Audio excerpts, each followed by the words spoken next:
In this video, we will see the mesh analysis for the loop containing the resistances and voltage sources. Okay. For this one, we'll take one circuit. So this is the circuit. Here, there are two loops. This is the loop 1 and this is the second loop. Okay. So loop means what? Here, from here I am starting and then like this. So I am coming to the same node.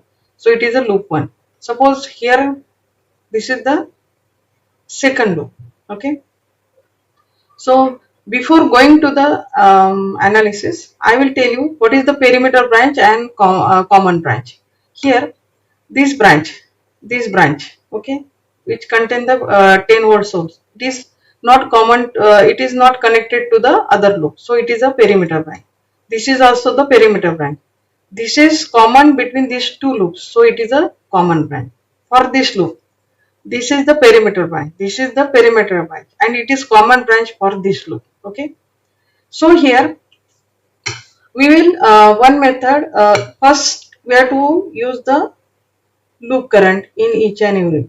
So here I am assigning the loop current in clockwise direction. This is also the second loop current, clockwise direction. Okay. So these are the two loops current. Here main thing what you have to assume I1 is greater than I2. This is what we have to assume. Now, in this branch, this I1 current flowing in upward direction. Okay, it is flowing in a upward direction. I1 like this. Now, when you come like this I2 will be this current I1 through this 2 ohm resistor. It is like this. So when this current will come like this, so it is in a downward direction. Okay. So here this one, but in 4 ohm also I2 current flowing in this direction. So when it will go like this I2 current through 6 ohm in this way. This I2 current will come like this, so it will be like this. So these are the loop current flowing through each and every branch. Okay. So here is the I1, and but in this 4 ohm resistance, two currents are flowing. Now here in a 10 volt source, I1 current flowing. In 2 ohm resistance, this I1 current is flowing in this direction. Now in 4 ohm resistance, two currents are flowing. But we assume that I1 is greater than I2. So you have to take the positive sign of I1 and then negative sign of I2 because I1 is greater than I2. Now here in 4 ohm resistance, I1, the current through 4 ohm resistance, direction of the current through 4 ohm has to follow the direction of I1. Means this is the I 4 ohm resistance. This is the direction. It is in downward direction. It has to follow the direction of I1, and I1 is flowing in a downward direction. Got it? This is the 4 ohm resistance. Okay. Now here in 6 ohm resistance, 6 ohm I2 current flowing. In 20 volt source, I2 current in downward direction. So means in a mesh analysis, you have to just find out the values of I1 and I2. By using this one, you can find out the current through each and every branch. And when you know the current, by using Ohm's law, you can find out the what? Voltage across each and every branch. So voltage across each and every branch is current 2 ohm into that 2 value like this. So you can find out the voltages also. Okay. So our aim is to find the I1 and I2 value. Means these are the two loops current, and so for getting the values of I1 and I2, you should have the two simultaneous equation. So I will tell you how to obtain the two simultaneous equation in terms of I1 and I2. Okay. So here now take this same circuit here. Here we will not give the polarity of voltages in each and every branch. here directly I will tell you how to write down the simultaneous equation for loop 1 and loop 2. First I will take the loop 1. Here loop 1, look at the loop 1, only resistances and voltage sources are present. So here take the first bracket, here only collect the resistances of this loop. So 2 and 4, these are the two resistances. Only multiply it with that loop current I1.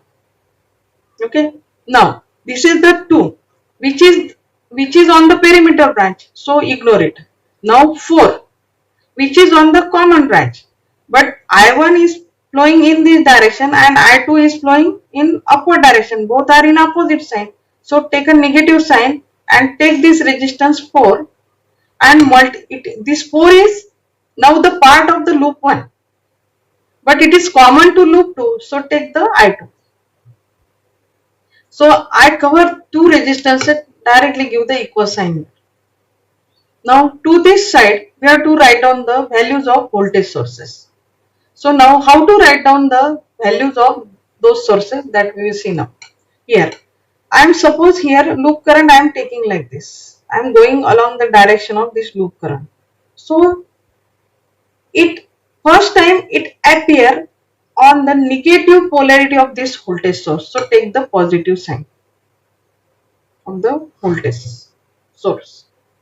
So I have covered all the voltage sources of this loop. So I will give the equation number 1. So I got first simultaneous equation. Now I will move towards the loop 2. In loop 2 there are again two resistances 4 and 6. So I will collect this one. I will immediately multiply it with the loop I2 because it is a loop current I2. Then this is 4. This 4 is on a common branch of loop 2. Now it is the part of loop 2, but it is common to loop 1. So I will take a negative sign. Again negative sign, same reason is there. So I will multiply it with the I1. Now 6 is in non-common branch, so I will ignore it and I covered two resistances. I will give the directly equal sign. And then here again we have to write down the voltage sources value. In this loop only one voltage source is present. So here now I am coming like this. I am starting like this. So arrowhead, see the arrowhead going like this. So it is first coming on the positive polarity of the voltage source. So take the negative of that value. Okay, so negative 20. You write down here. So this is the second simultaneous equation. So two unknowns I1 and I2. So I got the two simultaneous equation. I can easily find out the values of I1 and I2. So if you want, you can put in the matrix form like this.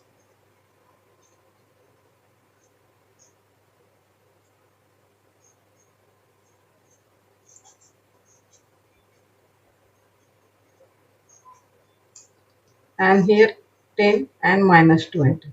Okay. So when I will solve this matrix, I will get the value of I1 equal to 5 by 11 and I2 will be minus 20 by 11. Okay. So when I will get the values of I1 and I2, I can find out the current through each and every branch and voltage across each and every branch.